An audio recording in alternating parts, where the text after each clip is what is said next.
Expand Design, a roomy cabin, dual tone interiors, 15 smart utility spaces and a large boot space, all there to expand your life. Welcome to Easy Space.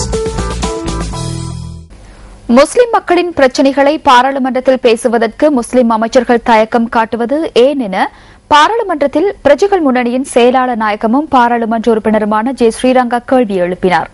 பாராளுமன்றத்தில் நேற்றைய தினம் இடம்பெற்ற ஒத்திவைப்பு பிரேரணை மீதான விவாதத்தில் கலந்து கொண்டு உரையாற்றிய போதே அவர் இந்த கேள்வியை எழுப்பினார். இங்க ரோஹித் அமைச்சர்கள் பேசுகின்ற பொழுது அவர் கூறினார், 2 பௌத்த பிக்குகளை தாக்கியதனால் தான் இந்த பிரச்சனை ஏற்பட்டது என்ற வாதத்தினை முன்வைத்துக் கொண்டு சென்றார்.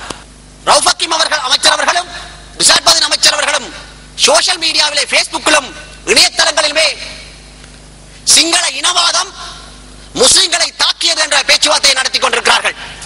எனவே இந்த அரசுக்குள் பௌத்த இனவாதமும் முஸ்லிம் இனவாதமும் இந்த அரசுக்குள் தான் புகுந்திருக்கிறது. இனவாதம் அங்கே பேசப்பட்டது. இந்த அரசு தரப்பில் இருக்கின்ற கேபினட் அமைச்சர்களிடம் தான் இந்த வாதி பிரதிவாதங்கள் வைக்கின்றன. ஏன் இவர்கள் இதை கேபினட்டிலும் அல்லது இந்த பாராளுமன்றத்திலும் பேசவில்லை?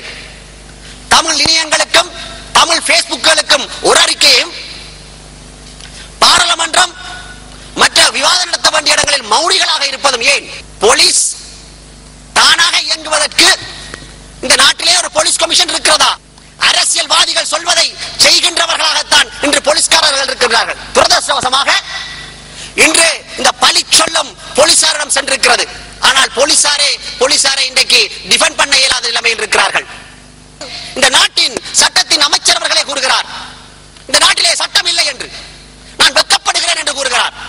அதற்கு பிறகு இந்த நாட்டிலே இந்த சபையிலே ஒரு விவாதம் தேவையா? பேஸ்புக்கில் பார்த்தேன், ரிஷாட் பதின் அவர்கள் முஸ்லிம் மக்களுக்காக பேசுகிற பொழுது ஜனாதிபதி அவர்கள் கதிரை தூக்கி அடித்தார் என்ற ஒரு தமிழ் இணையதளங்களில் பார்த்தேன், தமிழ் பத்திரிகைகளை பார்த்தேன். ஆனால் இந்த சபையிலே முஸ்லிம் மக்களுக்காக பேசுவதற்கு தமிழில் மாத்திரம் முகாட்டைகளில் பேசிக் கொண்டிருக்கிற இந்த அமைச்சர்கள் ரவுஃப் ஹக்கீம் ரிஷாட் பதின் அவர்களை நான் இந்த சபையிலே காணவில்லை. ஏன் இந்த வேஷம்? அங்கு யாராக இருந்தாலும் அழிகிறது இனம், மக்கள், உங்களுக்கு வாக்களித்த மக்கள்.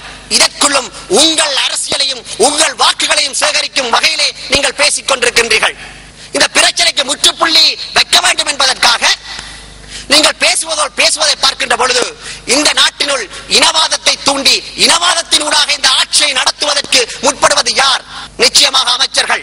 நாங்கள் என்கிற பிரச்சனையை மக்களுக்கு தெரியப்படுத்துறதுக்கு தமிழ் ஊடகத்தில் மாத்திரம் பேசிவிடுவோம்.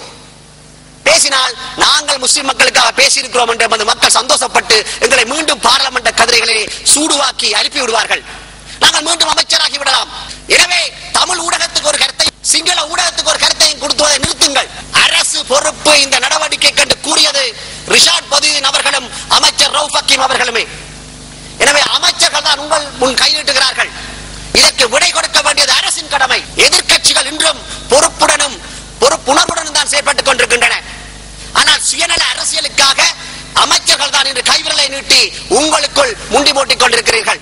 பாராளுமன்ற உறுப்பினரை சந்திச்சேன். நான் கேட்டேன், நீங்கள் பேசவில்லையா? இல்ல ரங்கா, எங்களுக்கு நேரம் தெரியல. இது லேசான சாட்டு, எங்களுக்கு நேரம் தெரியல என்று சொன்னால் இதை மேறவர்களும் காது போட்டு கேட்டு விடுவார்கள். கேட்டால் மொழிபெயர்க்கப்படும். ஏன் எங்களுக்கு பிரச்சனையை, நாங்கள் என்கிற பிரச்சனையை மக்களுக்கு தெரியப்படுத்துறதுக்கு தமிழ் ஊடகத்தில் மாத்திரம் பேசிவிடுவோம். பேசினால் நாங்கள் முஸ்லிம் மக்களுக்காக பேசியிருக்கிறோம் என்று மக்கள் சந்தோஷப்பட்டு எங்களை மீண்டும் பாராளுமன்ற கதிரைகளை சூடுவாக்கி அனுப்பி விடுவார்கள்.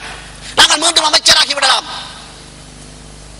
எனவே தமிழ் ஊடகத்துக்கு ஒரு கருத்தையும் විනාඩියක කාලයක් ගරු මන්ත්‍රීතුමා තියෙන්නේ. ஒரு கருத்தையும் சிங்கள ஊடகத்துக்கு